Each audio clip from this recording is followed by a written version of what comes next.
Consumable items are usually an important part to most games. Sometimes it's usually the only way to heal in battle, sometimes you get so many that you don't know what to do with them, and sometimes they are a very rare thing to get.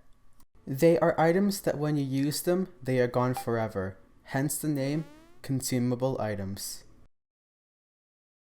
These items are generally a good addition to games, usually rewarding the player for exploring or completing certain parts of the game without needing help from them, allowing them to be used at a later time. And usually you get enough to the point where you don't feel too bad using them, since you know that's kind of the point of them. But I know that there are a lot of people that have this issue with them, and so do I. Let's take a scenario where you get a really good consumable item. It could fully heal your health or give you a really powerful buff that could easily turn the tables in any battle, but you only have one or very few of them. So you don't use it because you might need it later on in the game, because games generally get more difficult as you go. So you save it, save it, save it, save it, save it, and wow, the game's over and I never used it. This is when you keep all of your items for the might need it later scenario, which does not always happen. I know this feeling far too well.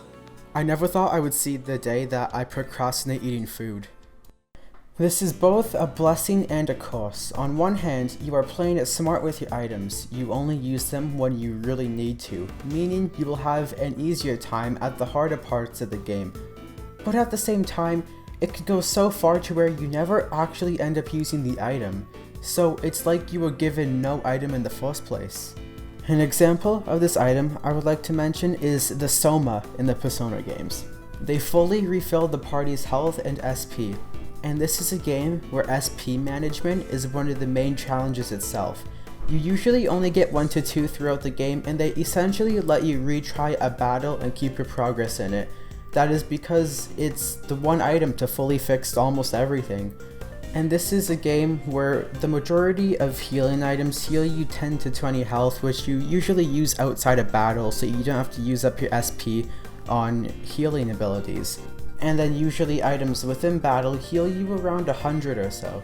There's also the Butterscotch Pie from Undertale. It fully restores your health and you only get one in the entire game. It mainly shows its full power on the neutral or genocide runs due to you having more health. Whereas on the pacifist run, you only have 20 health for the entirety of the game, and most items heal around that much anyways. The closest thing I can think of to these past comparisons in the traditional Zelda games are fairies. You can usually get up to 4 of them max, assuming you do a bunch of side quests and really work for them. This is because you can either use them when you find them to get healed, or put them into a bottle for later use. The main idea of them is that when you fall in battle, the fairy will automatically revive you, and depending on the game, fully restore your health. You can also use it manually to heal. I like how this works because in a way it forces you to use it at one point if you do fall in battle, meaning hoarding them is a lot harder to do. And also them being used when you die kinda seems like an important time to get healed if you ask me. It might just be me, but all this talk about consumable items is really making me want to see what they would be like in real life. And if you didn't know, consumable items actually got added to real life in the 2021 patch notes, a splendid update in my opinion. But you might say, what happened to all those apples you were hoarding? Well, I had a tough boss fight in real life and turns out apples are very good throwing objects. And I mean, if you ask me, I'm pretty good at selling stuff to people, so why don't I get the word out there? Now this is some great advertising. The Wanted poster, an absolute classic for finding things. If you can't find your car keys in the morning, I have the perfect idea for you. And with a reward of $5, I'm sure it's going to be no time until... Oh, I just got an email. Okay, so here is the email I just got. Wanted poster. Hello, Mr. JellyJam. I saw your wanted poster for an apple, and I think I found what you are looking for. It looks pretty close to what I saw in the photo, but it has a few differences. The apple itself will discuss the reward with you. Regard. Looks like they forgot the S. Anonymous source. Awesome, thanks. Now, this is an annoying issue when sometimes the item won't be used at all, so I'm going to be talking about some ideas I had at some point and what I think about them on the topic of trying to fix this. Add a time limit. This one does work on paper, but you only have a certain point to use the item, which would encourage you to use it beforehand. However, if I heard that during the game there would be a time limit, I would probably think the best time to use it would be right before the timer ends, because that is the furthest point in the game which would allow you to use it, and if it's blocked off right after, then surely it won't really be needed after that point. This essentially still keeps the issue, but almost forces you to use it, which is a step in the right direction. Encourage the player to use it. I kinda like this idea, as long as they don't straight out say, use the item here. Let's take a scenario where you have an item that would, let's say, block all fire attacks, and you have a boss fight against a fire boss. That would, in a way, encourage the player to use it without directly telling them to.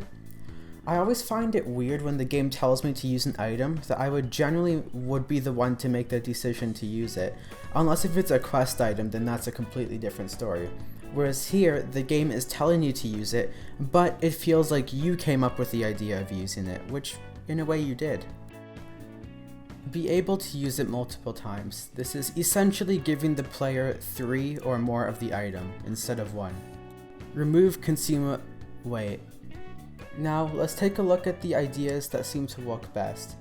I would say it was probably the time limit and encouraging the player to use them. Now the time limit itself wouldn't be optimal, but what if instead of enforcing a time limit, we could encourage a time limit? Let's say that before the fire boss, you can kind of see ahead in the distance, and you can tell that there's going to be an ice dungeon-like place.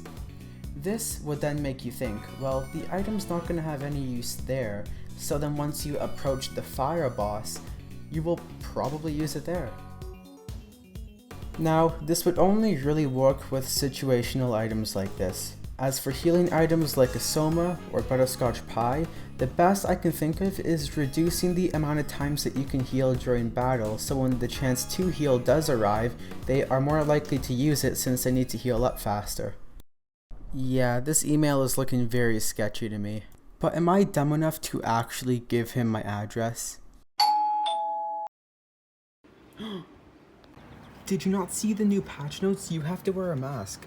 I couldn't exactly tell what it was, but once he got inside, he looked a bit different.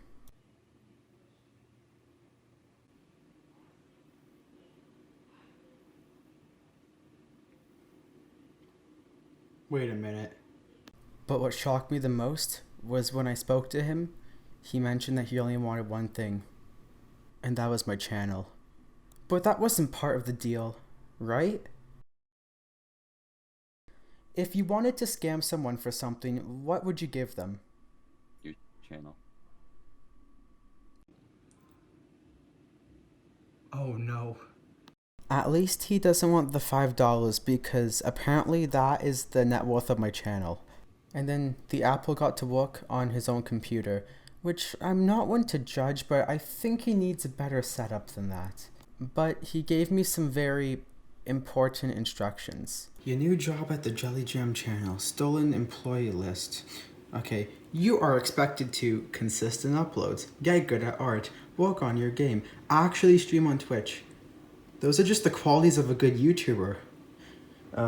These are here to improve the overall quality of the JellyJam YouTube channel. If you do not follow these, you will be what? Huh. Well, this is going to be interesting.